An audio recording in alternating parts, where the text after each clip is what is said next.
Welcome to today to BeFor Collect, or not BeFortheVillage Soul-Filled Sunday. We're happy to have you here. Great, thank you. Well, we'll go ahead and get started. It's 5 minutes after. We want to respect everyone's time. So again, we appreciate you being here. This is such an honor, and it fills our heart to be able to be here with you once a month doing our BeFortheVillage Soul-Filled Sunday. Tim and I, my name is Jariva, my pronouns are she and her, and I'll let Tim introduce himself in just a moment. But we are co-founders of BeFor Collective, which is a vision that came to Tim and myself. And the purpose is to provide healing for the disadvantaged, disenfranchised, and marginalized through ancient wisdom, traditions, teachings, and ways of living. So we do that through a variety of services, which include meditation, which includes yoga asana. And then, of course, we have our free offerings, which include today's session, Be for the Village, where we'll provide you with information, education about the drum, and then lead you through a brief meditation and yoga asana practice.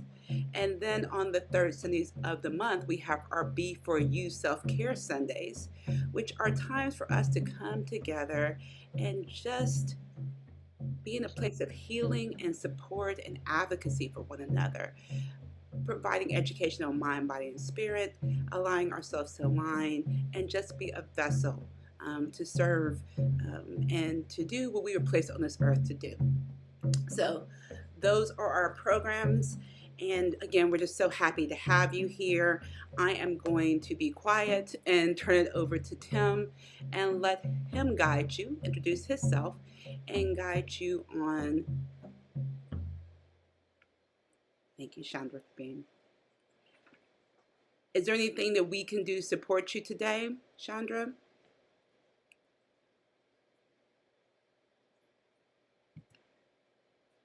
And thank you for being here.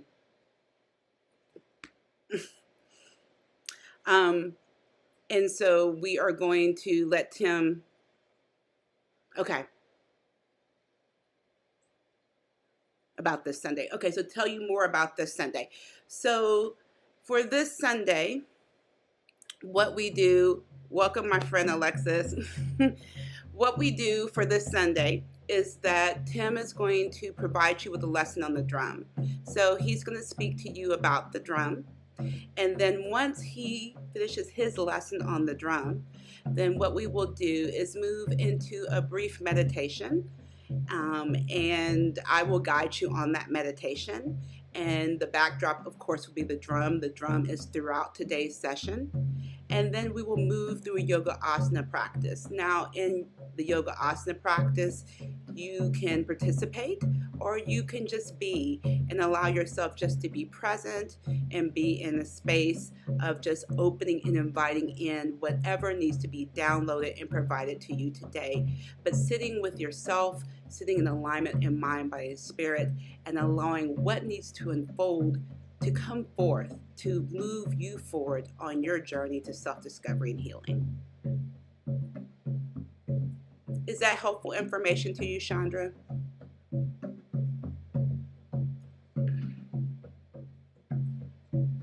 And welcome, my friend Alexis. We're just getting started. Thank you. So I'm going to turn it over to my beloved and let him tell you about himself and what he's here to talk about. All right. Good afternoon, everyone. Thank you so much for joining us for our Be for the Village Soul-Filled Sunday. Today I'm going to reintroduce these drums that I have in front of me. I talked about them a little while ago. So they are part, so my name again is Tim. My pronouns are he and him. I'll say that. So these drums are called the Dundun. They come to us out of West Africa, primarily from the Mali Empire, which consists of countries today in Guinea, Mali, Senegal, and Ivory Coast. These drums are typically accompany what's called the djembe family. So the djembe, I don't have one handy right now, but it's typically the lead drum, and then these drums are the support drums. But I'm going to talk about these today, and then next month I'll probably pull the djembe out or another drum to introduce the community to it. So this drum set has a name, and it's a family of drums. The name of this family is called Dun Dun, typically spelled D-U-N-D-U-N. There are 3 different sizes, if you can see that. The one in the middle is the largest drum. The one to your left is the smallest, called, well, I'll get to that in a second, but it's the smallest drum. And then here's contrasting the big drum and the medium-sized drum. So this big drum in the middle has the deepest voice, and its name is called Dun Dun Ba, and it is considered the father of this ensemble. So it has a bass voice. All 3 of the drums are double-headed, so they have animal skin on both ends. These drums, because we play them with sticks, are covered in cow skin traditionally. Now today, all sorts of animals are put on these drums, exotic animals, but traditionally it's the cow. So the middle one, the father's the Dun Dun Ba. The medium-sized drum is considered the mother of the ensemble. Her name is Sangba, S-A-N-G-B-A, and it's said that the mother holds the rhythm, and much like the mothers in our families, they keep our schedules, they give instruction, and just make sure that we stay balanced. So when we play rhythms, what I was playing earlier when we walked in is a rhythm called Ikon Kon, and I was just holding a steady beat on this mother drum, and the other 2 drums are actually talking. Oftentimes, the mother and the smallest drum talk to each other. The smallest drum, of course, represents the child in the family. The name of this drum is Kenkeni, K-E-N-K-E-N-I. It's typically how it's spelled. And in the ensemble, it may have more beats than these other 2 drums because it represents our children that run around and play, skip, whatever they do, but they are always going to be in harmony and come into harmony with the mother. So that is our ensemble. So this month we're talking about the principle called Asteya, which I absolutely love. We'll actually get into it more the 3rd Sunday, but as we were preparing and reading the chapters, it just made me say just wow, and I can't wait for us to dive deeper into this principle. But it's about non-stealing, and so when I think about the drum, what immediately came to mind is, when I introduce the drums, generally I talk about how sacred the drum is, and that we typically learn the drum or about the drum from an elder. And one of the first things they're always going to tell you is this thing is a sacred instrument, and it's about respect. For us to have these drums, a tree had to give its life, because the drums are barrel drums that come from a trunk of a tree.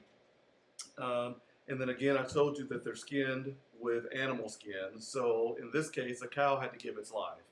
And so we respect the tree that gave its life, we respect the animal that gave its life, and then we also add in the craftsmen that actually put this together, so that as we play, we say that we're giving the tree its voice and the animal its voice, and we're also honoring the craftsman that gave it to us. One of the notes about Asteya in the book that we're studying from says that we have to be careful that we're not stealing from the earth. And so, of course, the tree, this animal, are parts of the earth, and as we play them and we give them their life, we're giving them honor. And it's about living with integrity and reciprocity. So, to me, when I think about drumming, the community, beyond just the instruments, because generally these instruments are used to bring the community together. The word djembe actually means come together. And it's the community that comes together for us to honor our children and their accomplishments, celebrate our elders and their accomplishments, celebrate the life of an elder that may have transitioned. The tree is very important in African culture because it's the gathering place where the community comes together. Right now it's summertime and hot, so if we were outdoors, we would be looking for the shade of a tree to refresh ourselves and give ourselves a little bit of respite. So um, this principle of non-stealing is really really cool. Um, One other principle that I thought of as well is in West African culture, there's a person in the community that tells stories to make sure that we hear stories from our ancestors. This person is called a jelly, Djeli. It's a French word that also means the same thing today as a griot or oral historian, storyteller, because they're telling stories that have principles in them that we tell our children. You know, some of us may have grew up with our grandparents telling us about Brer Rabbit or any number of stories, Anansi the spider, so there are principles wrapped up in these stories that we've been telling or that have been told for hundreds and hundreds of years.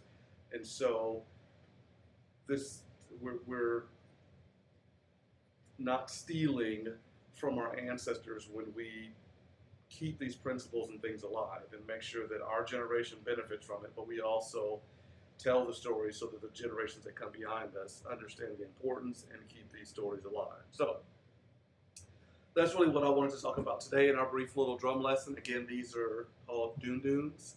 It's family of drums that come from West Africa. They are made with trunks of trees and skinned with animal skin. In this case, because I played them with this stick, they have cow on them.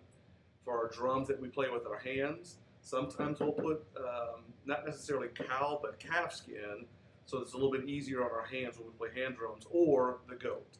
So I'll introduce and talk about the djembe in another month. But yeah, so I hope you enjoyed this. If you have questions, leave them out there. Or we were talking, I don't know your name that joined us Tiffany. first. Tiffany. Tiffany, yes. So I'm a drummer with a group called Bondan Choral here in Dallas. And one of my favorite parts of our ensemble and group is us going into the schools and teaching young people. During the past year and a half, of course, with the pandemic, we had to get creative and learn how to do things differently. So I even had fun teaching our children over Zoom. It was a little challenging because the kids didn't have drums, but they improvised and found notebooks, oatmeal canisters, pots, whatever, so that they could try to get the tones out, or even just playing on a desk. But it was cool to watch their minds engage. And we use call and response in African culture a lot. And so it's amazing what our children pick up and learn. And over the course of 6-8 weeks, they just made me proud. When we're able to do the same in person, it is really cool to see really just children. To me, I think it's children that have a gift inside of them. For some of them, I don't know that they're paid attention to often. And so they are just appreciative to have an audience and receive appreciation for their learning and performing. And I think it is just an amazing gift when we teach and work with our young people and help them with their self-esteem and growth. So kudos to you as well for the work that you're doing in your community. So, thank you. Thank you, Tim. I did have a question. You mentioned a text that you're reading out of. Yes. I missed that. Oh, okay. I thought it was the Yamas and Niyamas. Yeah, I hadn't put this up yet, but the Yamas Niyamas by Deborah Adele is the book that we have been using to focus on the Yamas and Niyamas. So we are on the third Yama. And a Yama, so just to kind of introduce these concepts to you who may not be familiar, but there are yoga.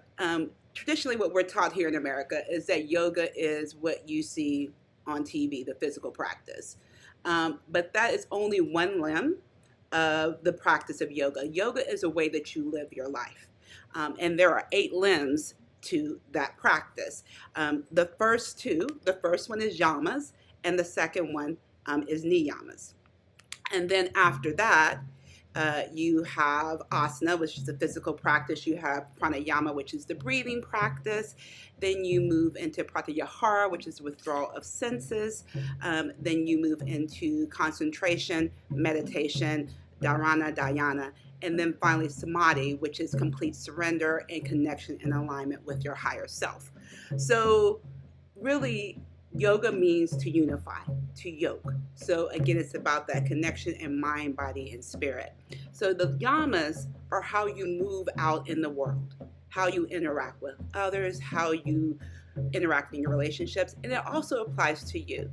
Niyamas is what you do for yourself, your self-practice, that internal thing that guides you. So there are 5 yamas and 5 niyamas. And so we are on the 3rd yama. The first yama is ahimsa, which is nonviolence. The second one, which we just concluded, was satya, which is truthfulness. And we are moving this month, August, into the 3rd yama, which is ashteya, or non-stealing. So that is the focus. And so what I'll do is read to you Deborah Adele's definition of ashteya, and then we'll move into our meditation. But I want you all to get into a comfortable space, into a posture, a position that feels right in your body, something that can allow you to relax and just be. Be right here, be in this space, be in this place, be in this time, be in this moment, and let everything just fall away.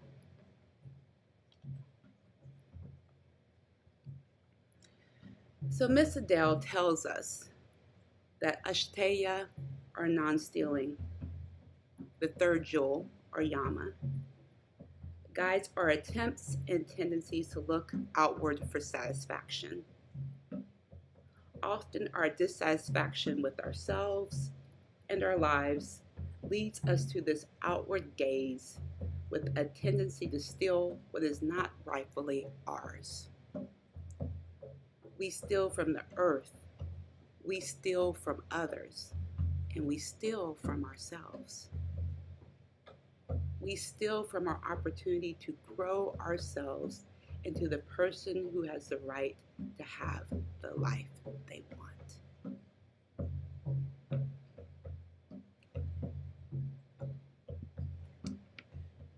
So as you release into whatever posture feels right for your body, I invite you to float your eyes closed if that feels right for you, or find a distant point and maintain a soft gaze there. And just be with those words from Deborah Adele. Listen to that definition of non-stealing, or ashteya, this principle that guides not only how we interact with our friends, our loved ones, with other people that we encounter, but most importantly, how we interact and engage with ourselves.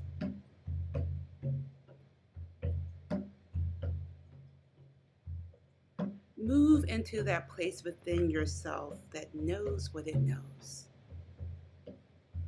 that doesn't doubt, that doesn't worry, that stands in a place of fulfillment and contentment in just knowing. That is you. That is you with the capital Y. That is who you are. You are standing in a place of ashteya, standing in yourself, standing in exactly who you are placed on this earth to be. You are the tree that gave its life to this drum to provide the message, the stories, to spread out into the world. You are living your truth. You are honoring each and every person that you encounter, providing support, providing nourishment, providing life and love and joy.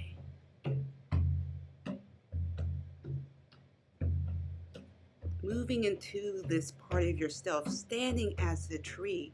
You are bold and you are strong. You are magnificent. You are beautiful. You are awe-inspiring. There is no need to look out for what you are, because everything you need, you have a knowing and understanding that it lies right within you. You are great. You are magnificent.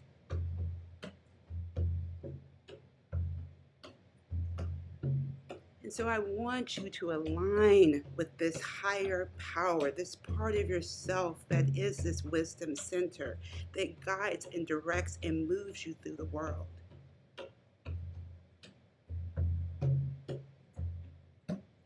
Allow this part of yourself to begin to resonate and to move in through every cell and aspect of your being. Feel its power radiating forward and aligning with the little you, the you with the small y, the egoic self, so that you become one.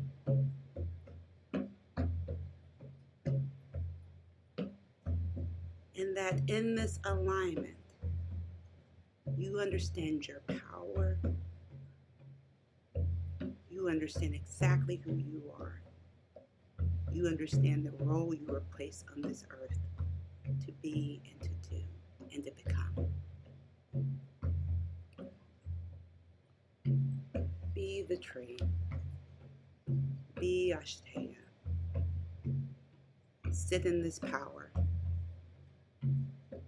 And when the time has come for us to move into our gentle yoga practice,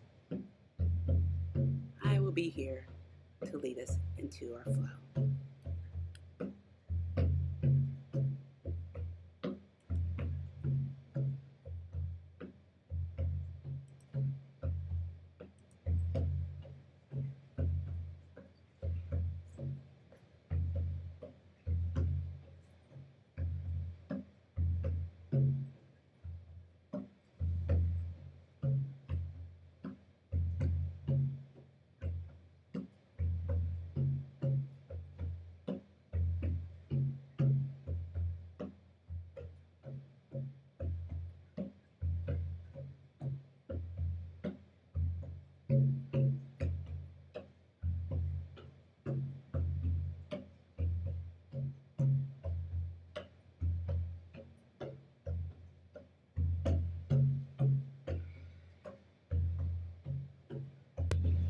So, as we begin to move on this mat, know that this mat is your place to always return back to you, to come back and tap into this wisdom energy that is you.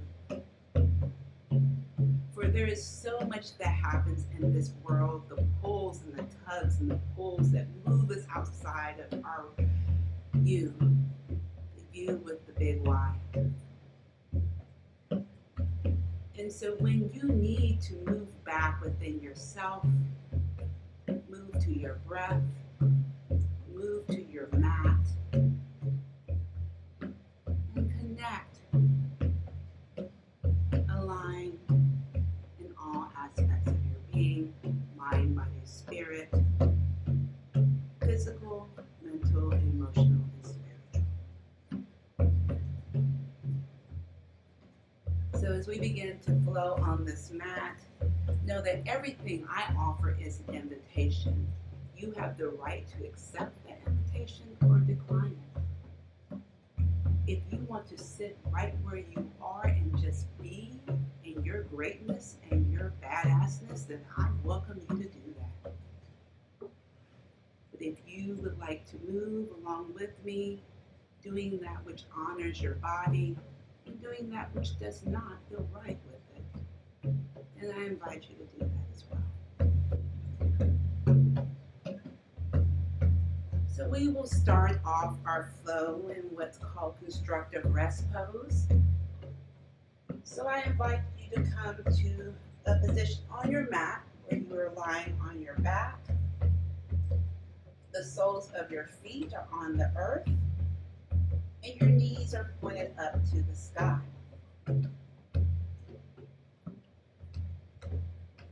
So from here, you can lift that right leg off of the earth, bringing the sole of the foot up to the sky. And if that's a good enough stretch for you, stay right where you are. But if you would like a little bit more stretch, you can grab that leg into any place that feels comfortable and right with you, and pull that right leg into your torso.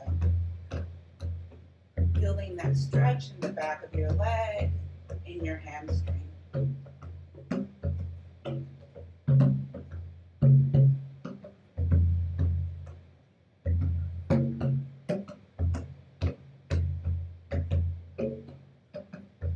From here, release.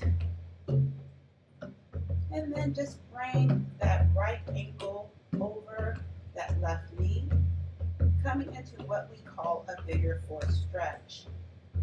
When you cross that right leg over that left leg, make sure that right foot stays flexed to protect your right knee. From here, you can bring your right hand up, place it on your right knee, and just give it a little push. Pushing it towards the right top corner of your mat, opening up that right hip.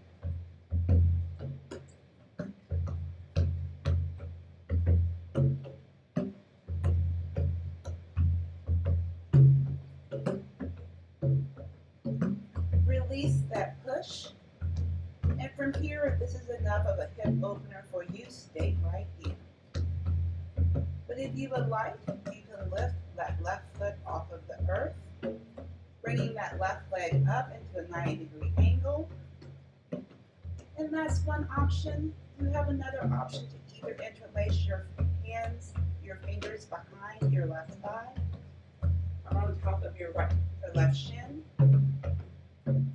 And then from here, you can pull that left leg into your torso,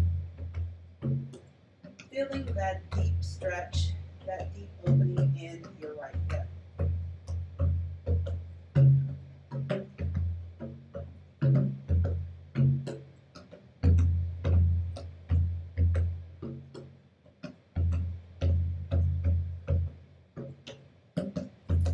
Release if you have your leg pulled in.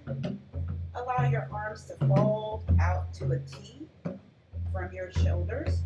And then drop those legs over to the left, coming into a supine twist, allowing your gaze to stay up to the ceiling, or maybe turning your head over to the right, looking out over your extended right hand.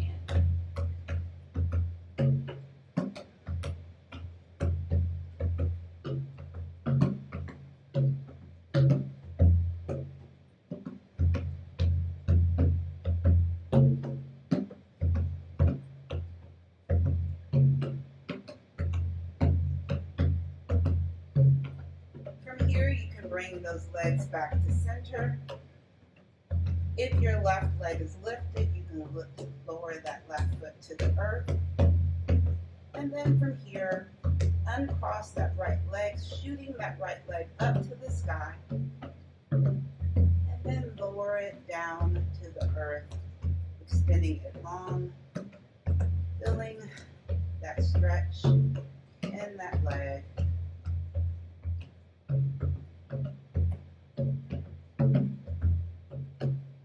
And then when you're ready, bring the sole of the right foot back to the earth, right knee tracking up to the sky, coming back into your constructive rest pose.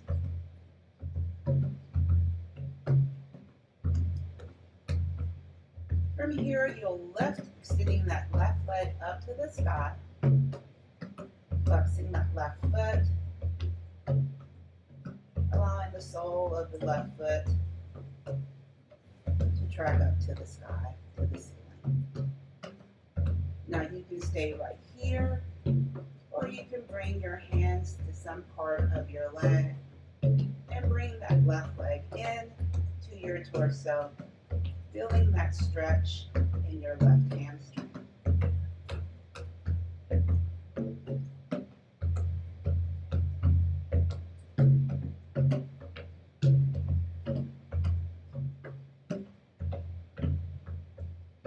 Release that leg back into center.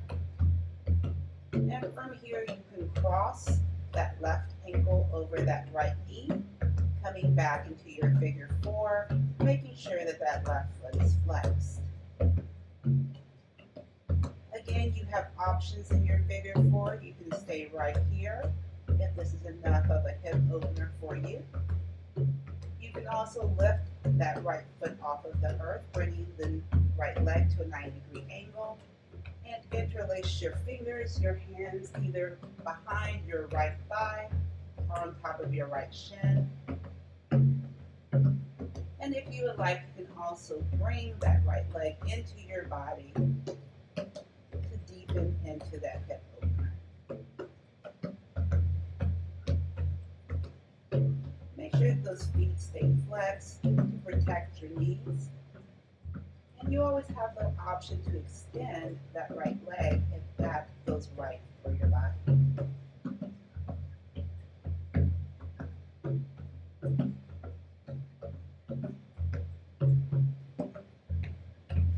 From here, release that right leg back to the 90-degree angle. Drop your arms open to either your goalpost and allow those legs to fall over to the right, coming into your supine twist, allowing your gaze to stay up at the ceiling, or bringing it over to the left over your left extended hand.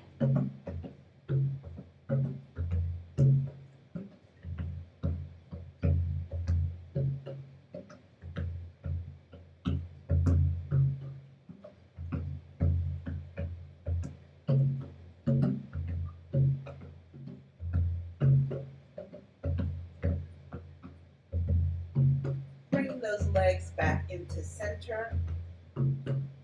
Allow that right foot to fall to the earth if it's lifted. From here, uncross that left leg, sending the left foot up to the sky. And then lower that left leg down, extending it long until it comes to rest on the earth.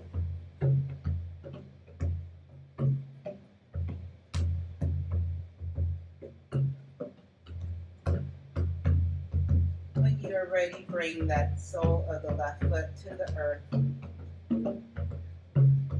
And then if you would like, you can bring those knees into your chest, giving yourself a big squeeze and a big hug, extending gratitude and thanks to yourself, to your body, for everything that it does for you each and every day.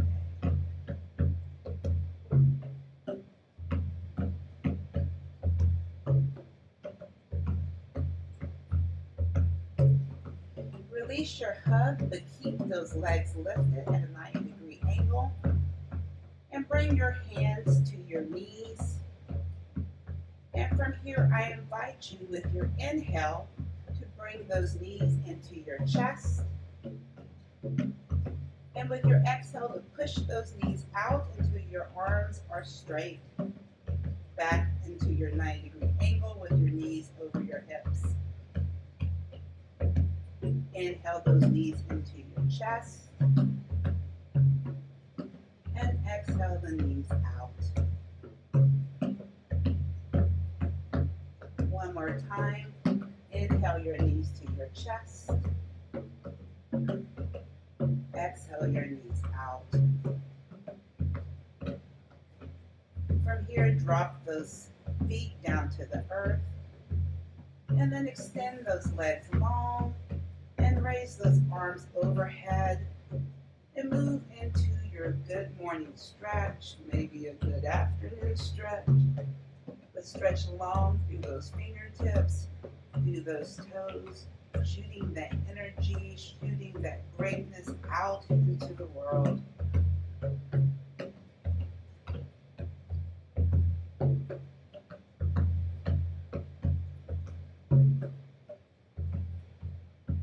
Release in your good morning stretch. And I invite you to flip over onto your belly.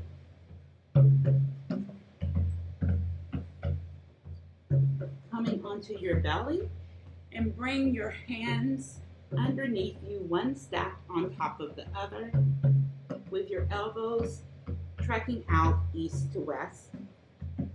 And just allow your forehead to fall onto the back of your hand, moving into your crocodile pose. And just be here for a moment, connecting with your breath, allowing it to draw you even deeper into yourself.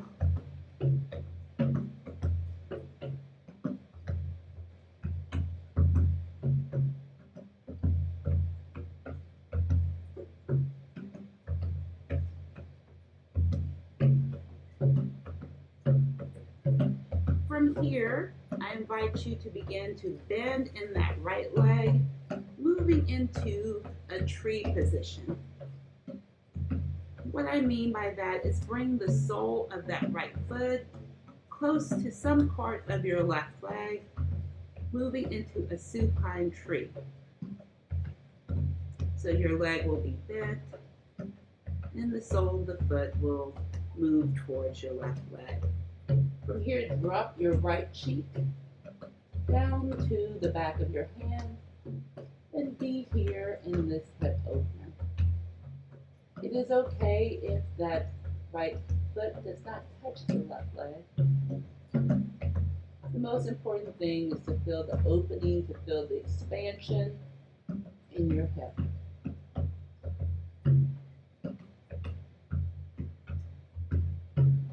If you're experiencing sensation, utilize the breath, the inhale and the exhale, to help you move through that. But know that there is a difference between sensation and pain. And if at any point you experience pain, please move out of that posture.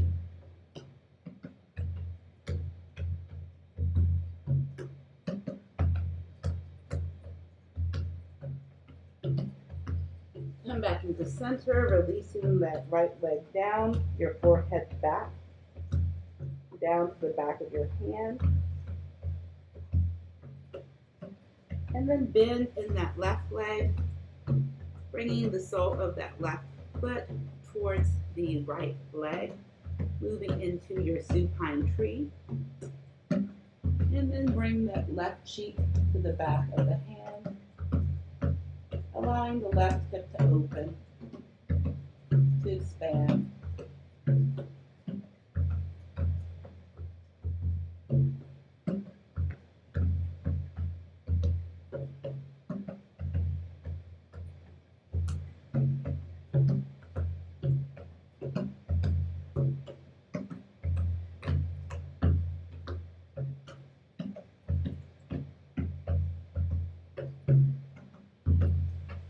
Come back into center. And from here, I invite you to roll back onto your back. And bring your arms up to the sky, palms facing into one another. And with your core, begin to lift your back off of the earth, coming into a seated position. And once you are up on your seat, begin to fold yourself forward over those extended legs, coming into a forward fold. Now you do the forward fold that serves your body. That means that your hands may be on the backs of your feet. They may be on your toes. They may be on your ankles. They may be on your shins. They may be on your knees or your thighs. It may even be on blocks. But whatever feels right in your body, move into that version of forward fold.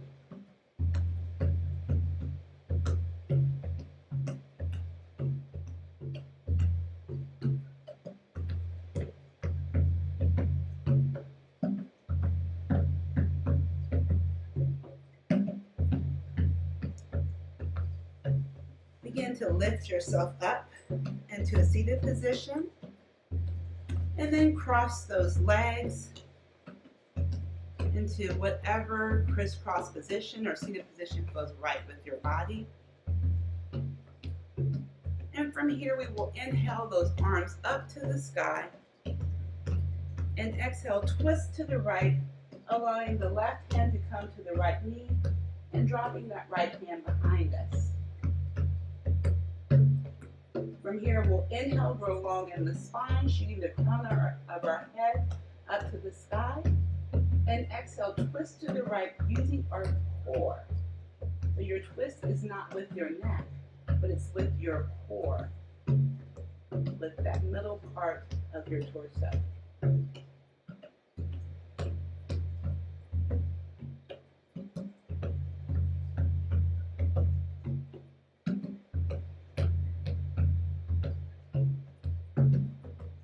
Releasing your twist, but you still stay over to the right. And from here, begin to inhale that right arm up. And then with your exhale, sweep it over to the left, towards your left knee. Open up your chest to the right side of the room, bringing your gaze up to the sky. Feeling the stretch and the extension in the right side of your body.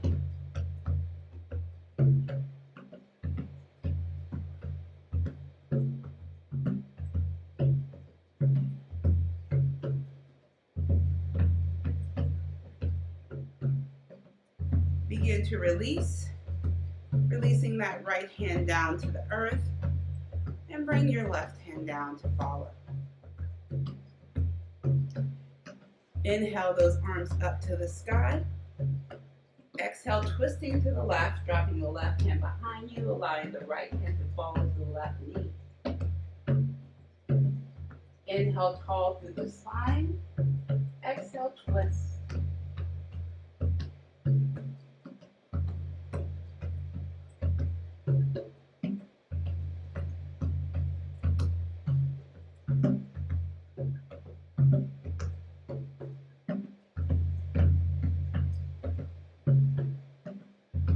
Releasing the twist, begin to inhale that left arm up, and then begin to lift it over with your exhale to the right, towards your right knee.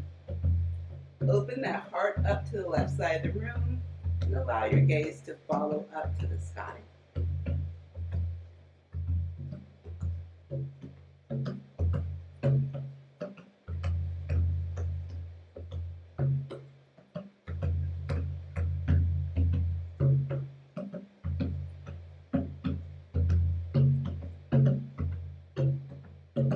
Release that left hand down to the earth. Bring your right hand down as well.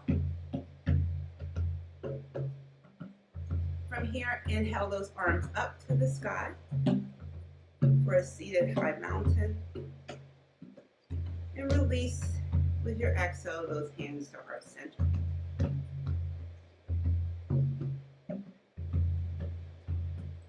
Inhale those arms up.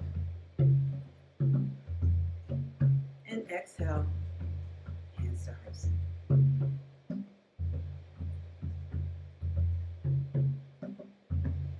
Release your hands down to the earth.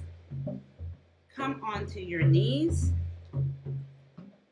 If you need to, grab a blanket, grab a towel, place it underneath your knees. And from here, we're going to inhale those arms up to the sky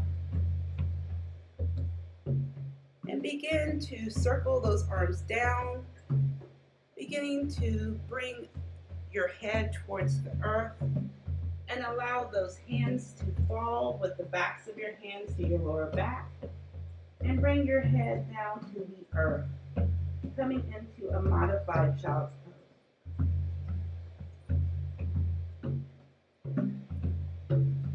Inhale yourself, sweeping those arms back up. And let's do that one more time. Bend at the hips, sweeping those arms around, allowing the backs of the hands to come to the lower back And bring that head down to the mat, a block or a bolster.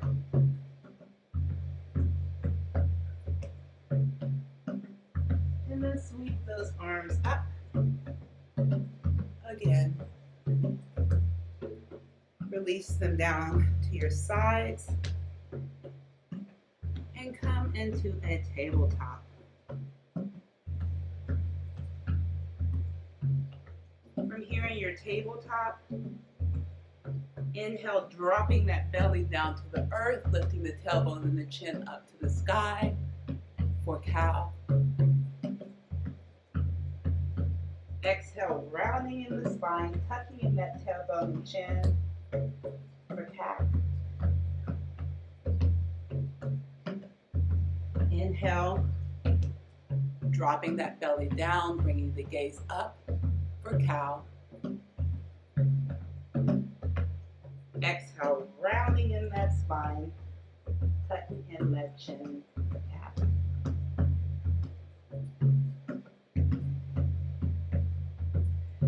Come back into that neutral spine.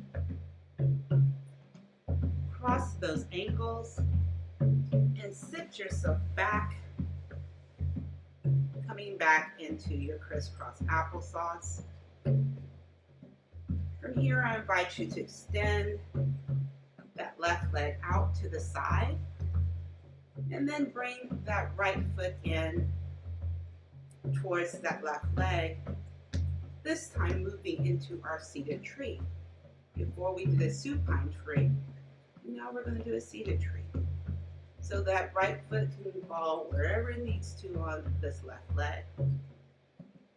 But from here, inhale those arms up, twist over towards the left, and exhale, release, folding over that extended left leg.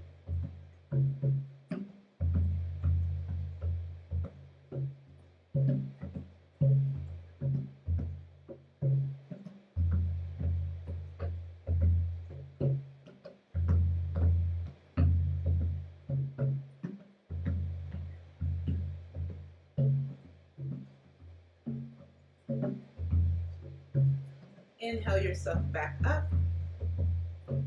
Exhale, release those hands down to the earth. Round down into that right hand. Begin to roll yourself up onto that right leg, sweeping that left arm down and back. Bending in that back, coming into your stargazer. Allowing that left hand to just fall back behind you. And bring your gaze towards that left hand.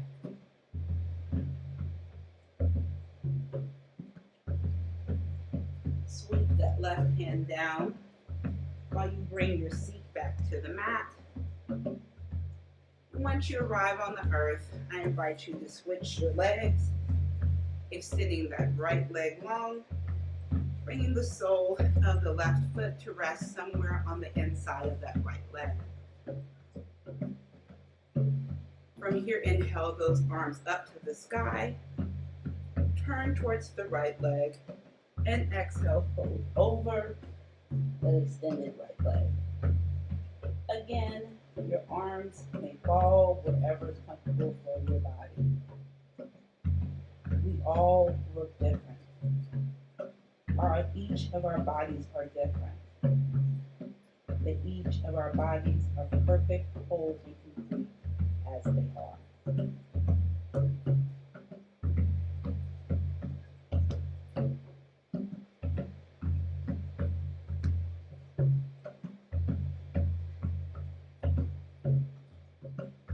Inhale yourself up towards the sky and exhale those arms down to the earth. Root that left hand into the earth. And from here, begin to roll onto that left leg, sweeping the right arm down and back, bringing the gaze to the right hand that's extended behind you for stargazer.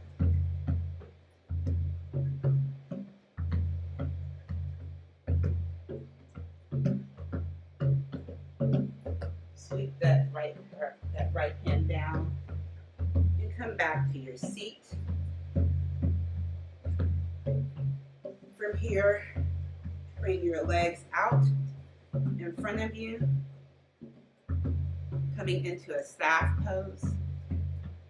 Bring your arms out, palms facing in to one another, and allow yourself to slowly roll down to the mat,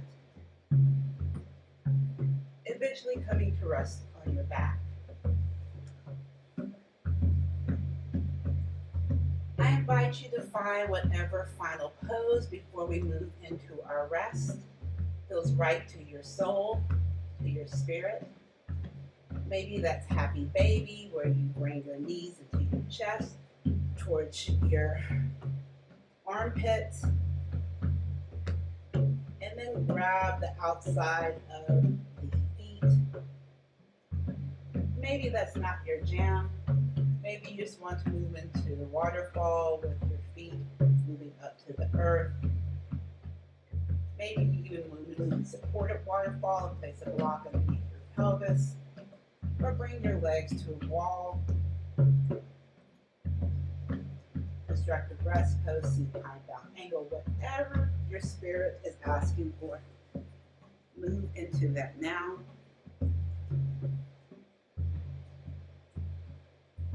Hold there for a few breaths.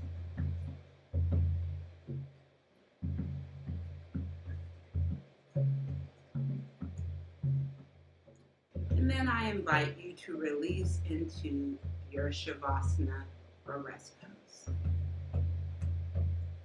Perhaps that's laying on your back with your legs out wide to the edges of your mat, your arms to your sides with your palms facing up to receive whatever message, clarity, feedback you receive right here, right now. Or maybe it's placing one hand on your heart, the other on your belly to ground you into Mother Earth.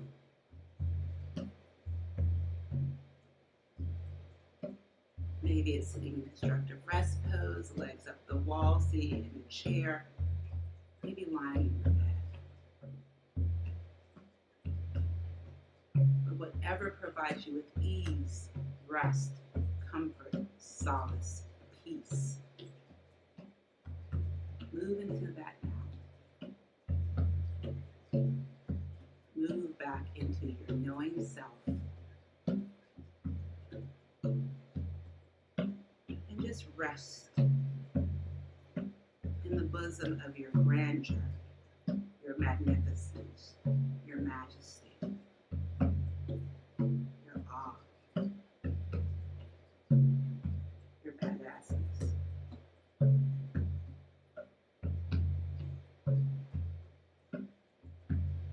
Sit in your power as we sit in our rest. And when the time has come for us to move back into our Sunday, I will be here to guide you.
So if sitting right here in your greatness, in your magnificence, is where you want to stay, then I invite you to do so. Stay right where you are as long as you would like.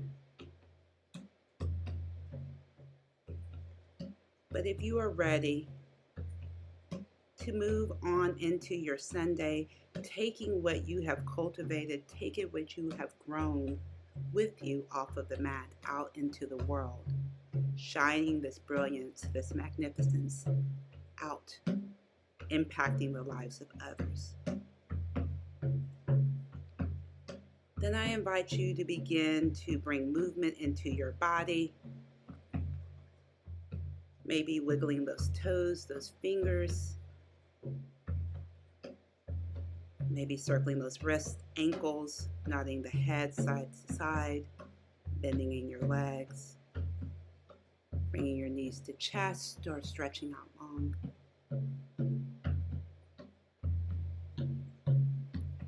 And then when you are ready, I invite you to move to your favorite side, curling up in a fetal position,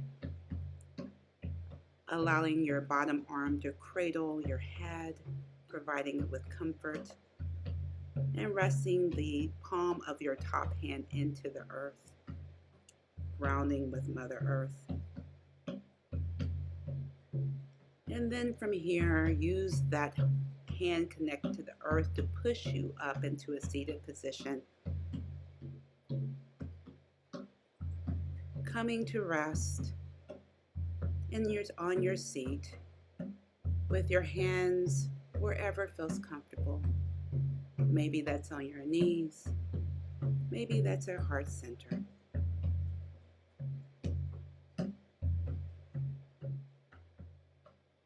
I would like to thank you for allowing me to guide you on today's practice. A practice where we stood within ourself,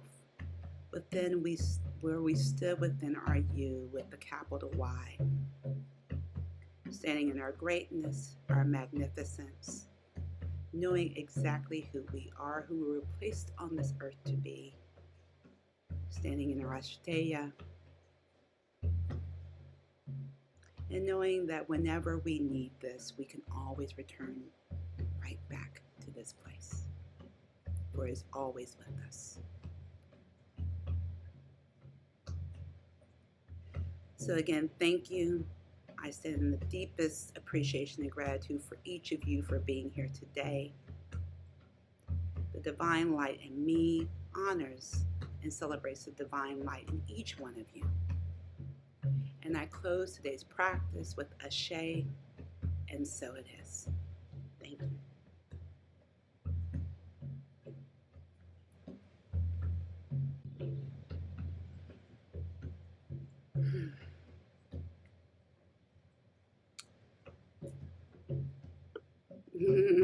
Thank you, Alexis.